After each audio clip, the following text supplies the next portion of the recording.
സംസ്ഥാനത്ത് ഇന്നും മഴ ഭീഷണി ഒഴിയുന്നില്ല. 12 ജില്ലകളിൽ ഓറഞ്ച് അലർട്ട് പ്രഖ്യാപിച്ചിരിക്കെ 6 ജില്ലകളിൽ രാവിലെ 3 മണിക്കൂർ റെഡ് അലർട്ടും നിലവിലുണ്ട്. തീരപ്രദേശങ്ങളിൽ ശക്തമായ കാറ്റിനും ഉയർന്ന തിരമാലകൾക്കും സാധ്യത.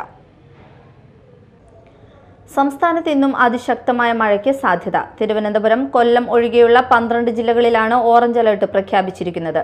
പത്തനംതിട്ട, ആലപ്പുഴ, കോട്ടയം, ഇടുക്കി, എറണാകുളം, തൃശൂർ, പാലക്കാട്, മലപ്പുറം, കോഴിക്കോട്, വയനാട്, കണ്ണൂർ, കാസർഗോഡ് ജില്ലകളിലാണ് ഓറഞ്ച് അലർട്ട്. ഇതിനിടെ പാലക്കാട്, മലപ്പുറം, കോഴിക്കോട്, വയനാട്, കണ്ണൂർ, കാസർഗോഡ് ജില്ലകളിൽ രാവിലെ 3 മണിക്കൂർ റെഡ് അലർട്ടും പ്രഖ്യാപിച്ചിട്ടുണ്ട്. തെക്കൻ ഗുജറാത്ത് തീരം മുതൽ കേരള തീരം വരെ ന്യൂനമർദ്ദപാത്തി നിലനിൽക്കുന്നതാണ് മഴ ശക്തമാകാനുള്ള പ്രധാന കാരണം. കേരള, കർണാടക, ലക്ഷദ്വീപ് തീരങ്ങളിൽ ഇന്ന് മീൻപിടുത്തത്തിന് വിലക്കുണ്ട്. തീരങ്ങളിൽ മണിക്കൂറിൽ 60 കിലോമീറ്റർ വരെ വേഗത്തിൽ കാറ്റുവീശാനും സാധ്യതയുണ്ട്. കോഴിക്കോട്, കണ്ണൂർ, കാസർഗോഡ് തീരങ്ങളിൽ ഉയർന്ന തിരമാലകൾക്കും കടലാക്രമണത്തിനും സാധ്യതയുള്ളതിനാൽ തീരദേശവാസികൾ ജാഗ്രത പാലിക്കണം. നാളെയോടെ മഴയുടെ ശക്തി കുറയുമെന്നാണ് കാലാവസ്ഥാ നിരീക്ഷണ കേന്ദ്രത്തിന്റെ പ്രവചനം. Media time, Thrissur.